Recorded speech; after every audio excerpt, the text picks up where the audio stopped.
I could see Kevin's eyes following her, widening as she came closer, and then his eyes stopped. His mouth was sliding towards a wicked grin, and it seemed like everything stopped but the clink of pans in the kitchen, and the back of my neck was on fire. "You're welcome," I heard her say, almost sing. I thought, what? But then I knew what. And I knew what I had to do. I knew I had to turn around and speak to her. And I knew she was going to stand there until I did. This was silly.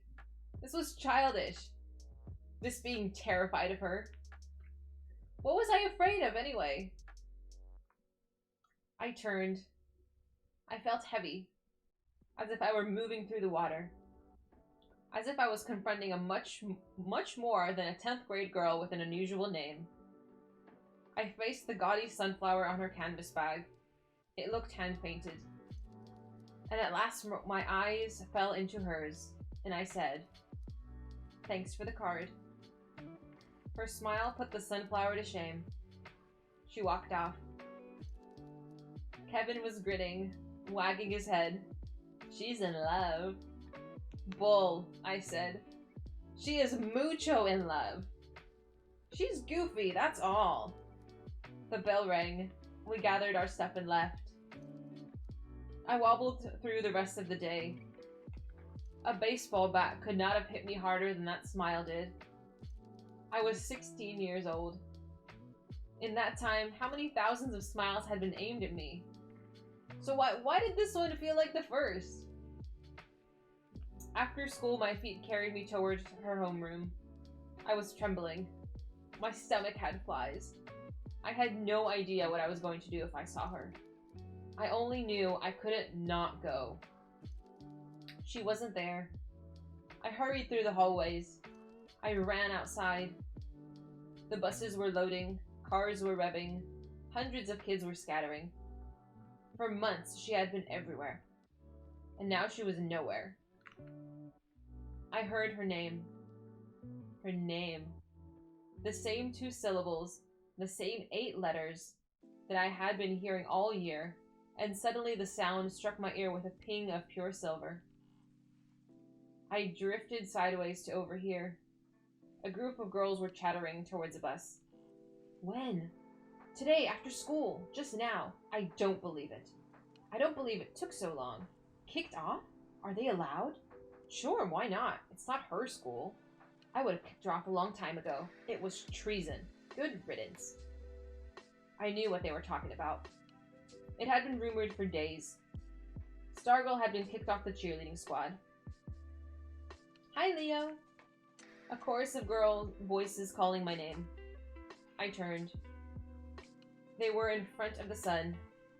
I shaded my eyes. They sang in unison, "Star Boy." They laughed. I waved and hurried home. I could never admit it, but I was thrilled. Her house was 2 miles from mine, behind a little 10-store shopping center. Archie told me where. I walked. I didn't want to ride. I wanted to be slow about it. I wanted to feel myself getting closer step by step. Feel the tension rising like a fizz in a soda bottle. I did not know what I would do if I saw her. I only knew that I was nervous, afraid. I was more comfortable with her as a history than as a person. Suddenly, intensely, I wanted to know everything about her. I wanted to see her baby pictures. I wanted to watch her eating breakfast, wrapping a gift, sleeping. Since September, she had been a performer, unique and outrageous, on the high school stage. She was the opposite of cool. She held nothing back. From her decorated desk to her oratorical speech on the performance, to her performance on the football field, she was there for all to see. And yet, now I felt I had not been paying attention. I felt that I had missed something important. She lived on Palo Verde. For a person so different, her house was surprisingly ordinary, at least by Arizona standards. Single story, pale adobe, clay red pipe tile roof, not a blade of grass in the small front yard, but rather a barrel and a prickly pair of cacti and a cluster of stones. It was dark, as I had intended when I got there. I walked up and down the other side of the street. It occurred to me that I might be mistaken for a prowler, so I walked around the block. I stopped into Roma Delight for a slice of pizza, gulped down only half of it, hurried back out. Couldn't relax when her house was not in sight. Couldn't relax when it was. At first, it was enough to just see the house. And then I began to wonder if she was inside. I wondered what she could be doing. Light came from every window I could see. There was a car in the driveway. The longer I hung around, the closer I wanted to be. I crossed the street and practically dashed past the house. As I went by, I scooped up a stone from her yard. I went up the street, turned, and looked at her house from the distance. I whispered to the salt-sprinkled sky, "That's where Stargirl Caraway lives. She likes me." I headed back towards the house. The street, the sidewalk, were deserted. The stone was warm in my hand. This time I walked slowly as I approached. I felt strange.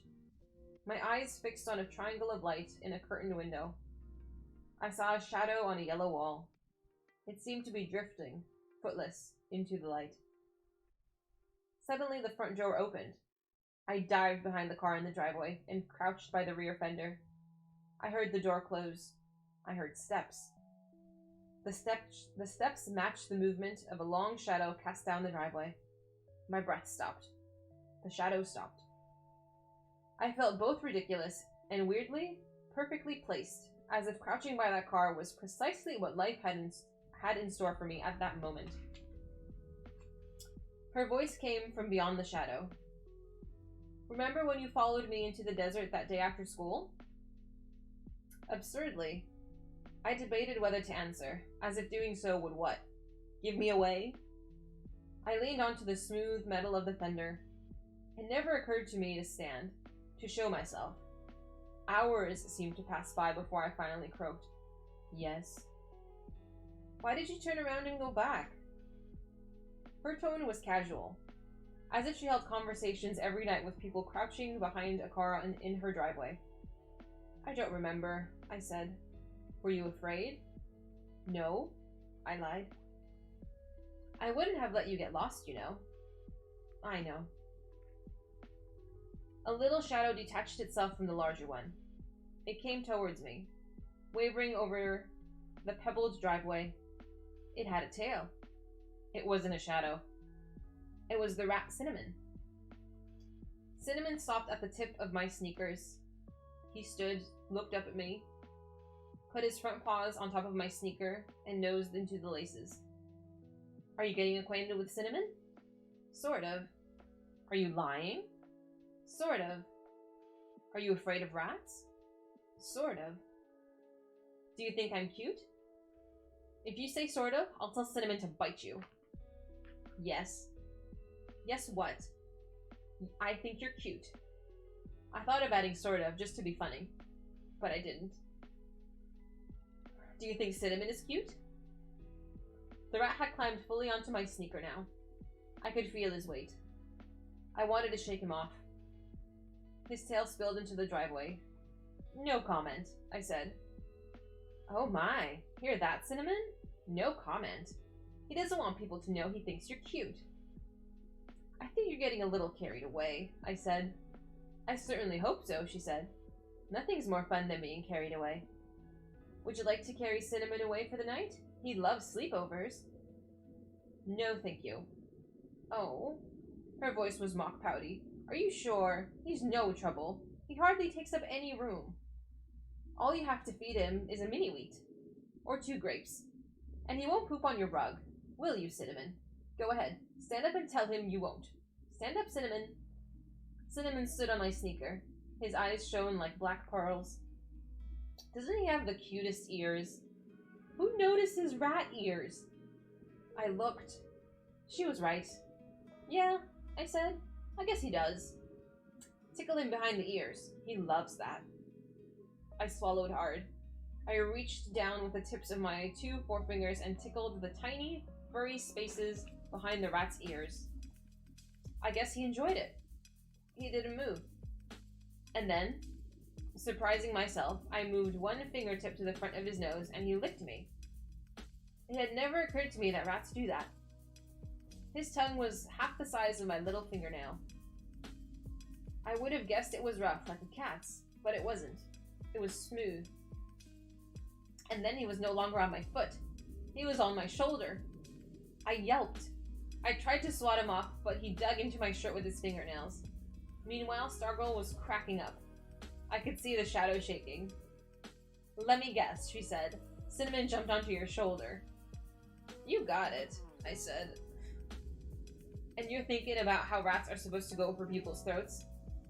I wasn't, I said, but now that you mention it... I clamped my hands around my neck. I felt something in my ear. Whiskery. I yelped again. He's eating my ear! Stargirl laughed some more. He's nuzzling you. He likes you. Especially your ears. He never meets an ear he doesn't love. By the time he's done, that ear of yours will be clean as a whistle. Especially if there's some leftover peanut butter in it. I could feel the tiny tongue mopping off the crevices of my left ear. It tickles! I felt something else. I feel teeth! He's just scraping something off for you. You must have left something crusty in there. Have you washed your ears lately? None of your business. Sorry, I didn't mean to get personal. I forgive you. All was quiet for a while, except for the snuffling in my ear. I could hear the rat breathing. His tail drooped to my front shirt pocket. Do you want to confess now? Confess what? I said. That you're actually starting to like having a rodent poking around in your ear. I smiled, nodded. Dislodging the rat's nose for a moment, I confess. More silence, tiny breathing in my ear. Well, she said, at last. We have to go in now. Say goodnight, Cinnamon. No, I thought. Don't go. I still have another ear, I said. If he does that one, he'll never want to leave you. And I'll be jealous. Come on, Cinnamon. Time for Betty Bye. Cinnamon went on snuffing. He's not coming, is he? Nope. Then just take a hold of him and put him on the ground. I did so. As soon as I put the rat down, he scooted under the tailpipe and out of sight on the other side of the car. The shadow withdrew. I heard the front door open. Light gushed out. Night, Leo. Night, I called. I didn't want to leave. I wished I could curl up right there on the driveway and go to sleep. I had been crouching for a long time. It was a chore just to stand. I was halfway home before I could walk right. That was 16.